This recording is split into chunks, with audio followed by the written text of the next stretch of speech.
What do you say, Oz? You in? Let's dance. Hey, welcome back to ScreenCrush. I'm Colton Ogburn, and these are all of the Easter eggs, references, and little things you might have missed in The Penguin, Episode 2. This episode was great, and I am loving the series overall, and I think that this episode may have teased that the Penguin is not going to make it out of this series alive.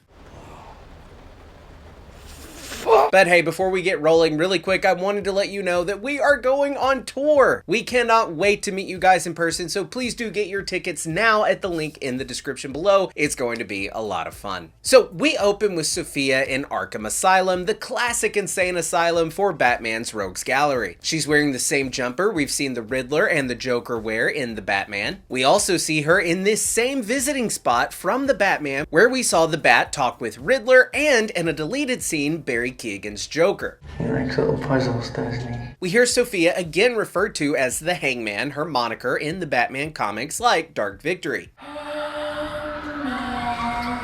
This flashback scene is revealed to be part of Sophia's light therapy. This type of therapy is called EMDR, eye movement desensitization and reprocessing. It's a mental health treatment that helps the patient process trauma by reliving the events and overcoming them. This was a great way of reminding us and foreshadowing just how fractured Sophia's psyche is. And it teases that come the end of this series, we'll likely see the Hangman in full form. Now, in this therapist's office, we see this painting on the wall. It's called Scream Louder, Scream Twice by artist Rosario Olivia. The description of this painting is a silent scream that breaks the soul in two. This perfectly mirrors Sophia's current mental state and her struggle to be Sophia Falcone and not fall back into the persona of the Hangman. This painting also connects to the Penguin, with him also being torn between being a decent guy and a downright murderous criminal. So the therapist's name is Dr. Julian Rush. Now, he's not in the comics, but our very own Lee Mazzio thinks that with him being a psychologist working with Arkham patients and using forms of hypnosis, it's possible that this could be a misdirect and that he's actually this universe's Scarecrow, who is of course Jonathan Crane in the comics. In his office, we can see a book on hypnosis, which is of course part of Scarecrow's shtick using hypnotic gas.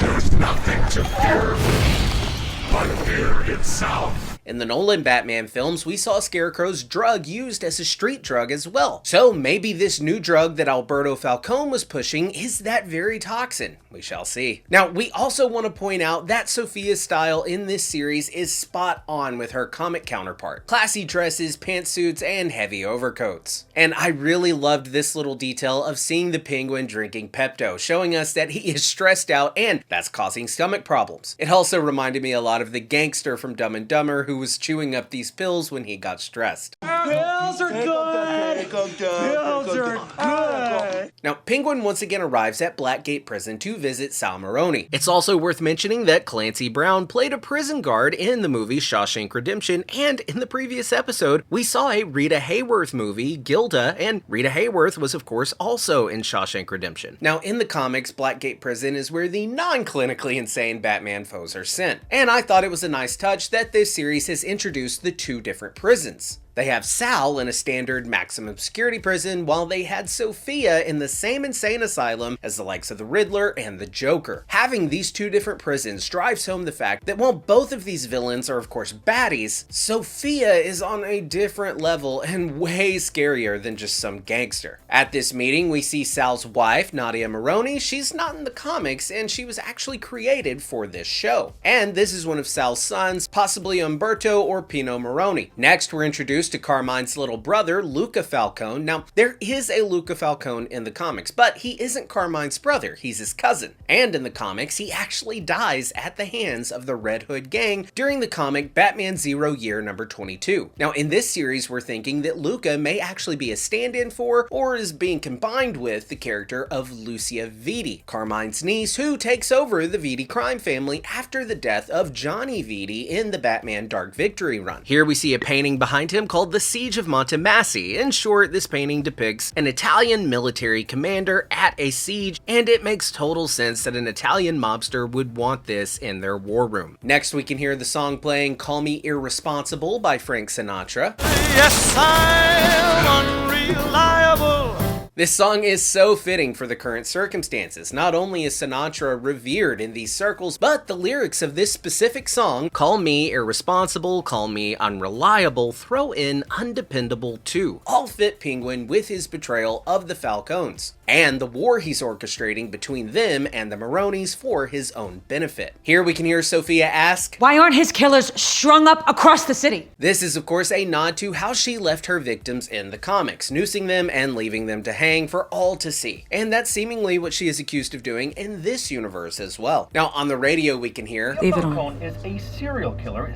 7 women. And this is actually different from her comic book killings where she targeted police and those like Harvey Dent, aka Two-Face, for their efforts in bringing down her father. Oz mentions the Sprang River, a reference to Dick Sprang, a comic book artist best known for his work on Batman during the golden age of comics. The detective that Sophia meets with is Marcus Wise. He's from the Robin comics. Now, he was actually a member of the Gotham City Police Department who leveraged his position as a cop to commit crimes within the corrupt department, and he blackmailed a few fellow officers. This is of course in line with the many corrupt police we saw in the Batman film. What are you saying, Kinsey moonlights for the Penguin? I'm moonlights as a cop.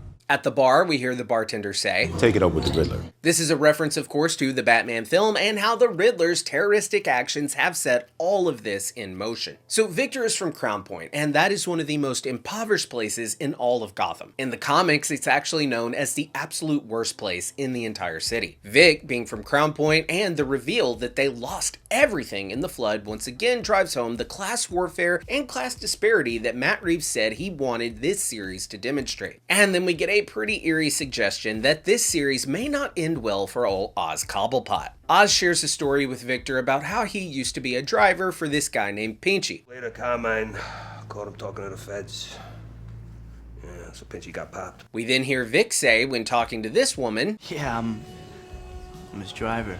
My immediate reaction was, oh shit, Oz is going to get caught conspiring against the family and he's going to get whacked like his old boss before him. Again, it's like poetry, so if they rhyme. But I do think this could be a misdirect. I think that Penguin will have a role to play in future Batman films. So I think what is likely going to happen is that it will be Victor who gets capped and perhaps even framed for Oz's transgressions against the Falcones and the Maronis. Oz may even be the one to throw Victor under the bus. And that's foreshadowed later in the episode when Oz makes Victor lay down in that grave. Back with Sophia, we see that she's sleeping in her closet, once again showing us that she is still mentally locked away in her Arkham cell. So here we can see that Sophia has scratches on her neck that she has given herself in her sleep. They look like the scars left behind by a noose, symbolizing that the hangman is attacking Sophia from within. At Alberto's funeral, we see protesters outside the church with "Hang the Hangman" signs, which of course mirror the memorial scene from the Batman. Among these signs, we can also see a Riddler sign. This is yet another example of how the Riddler, despite having been defeated and locked away in Arkham, his movement and his actions from the Batman are still echoing throughout Gotham. And I loved this shot of Sophia behind these barred windows, symbolizing that despite her freedom, she is still once again mentally trapped in her Arkham cell and burdened by her trauma. We then have a quote from Thomas Sankara. "We are fighting the system that allows a handful of men on Earth to rule all of humanity." Sankara was a revolutionary leader in Burkina Faso who eventually became president after a coup and launched a myriad of economic, environmental, and societal reforms that Riddler fans seem to be inspired by. Now here, Oz is talking about his brothers, Jack and Benny. How we celebrated them, Jack and Benny. This is a reference to the comedian Jack Benny, who actually met Batman in a comic. Now, in the comics, Jack and Benny aren't actually his brothers' names. He actually had 3 older brothers, Jason, William, and Robert. In the comic Penguin, Pain, and Prejudice, we learn that Oz actually murdered his brothers because they bullied him as a child. We've seen in this series, as well as in the Batman, that Oz doesn't tolerate being made fun of or laughed at. Hell, he shot Alberto dead for daring to cackle at his expense. F***ing laugh at me. Next, we see Sophia told that she needs to go to Italy. Italy. It's beautiful this time of year. Now, between the comics Long Halloween and Dark Victory, Sophia did travel to Italy. She was actually paralyzed at the time and in a wheelchair. But while in Italy, she learned how to walk again, but she kept that a secret, and this allowed her to then go on to become the Hangman Killer upon returning to Gotham. Our own Ryan Airy pointed out that here Sophia is wearing a zebra print. Zebras, of course, are passive animals, but underneath this zebra print, we can see a red dress, and red here is symbolizing violence and rage. I think that this is meant to depict how the Hangman is still within Sophia despite her efforts to keep that side of herself bottled up and locked away.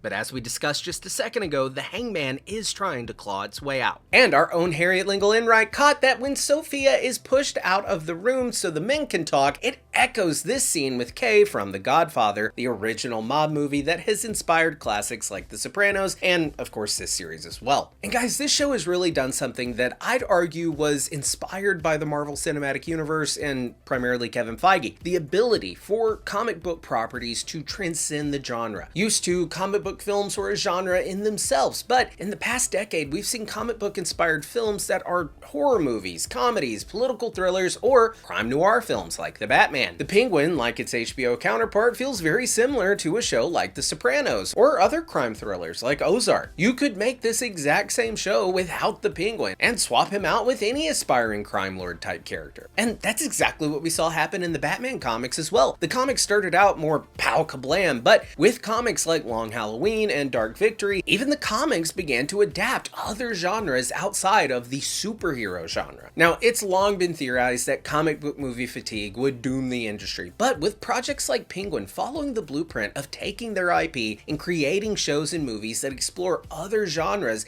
that really could be the key to keeping the comic book craze alive and well, and do away with any redundancies. Now, when I'm watching this show, I damn near forget that I'm watching a Batman related show. In fact, I think that the Batman of it all is the least interesting thing about this series. I'm really most interested in this Oswald Cobblepot guy working his way up the ranks to achieve his ultimate goal of becoming the crime lord of Gotham City, playing the mob families against one another and finding himself in heart-racing type situations that keep you on the edge of your seat. You feel alive, Vic, huh?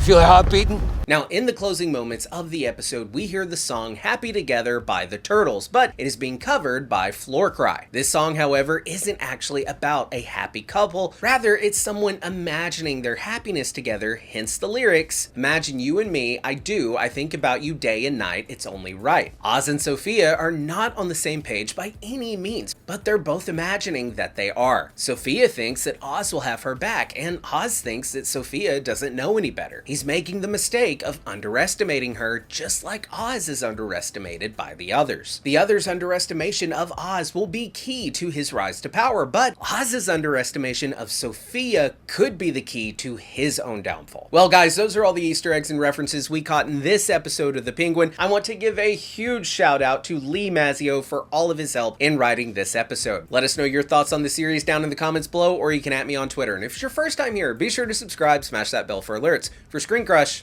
I'm Colton Ogburn.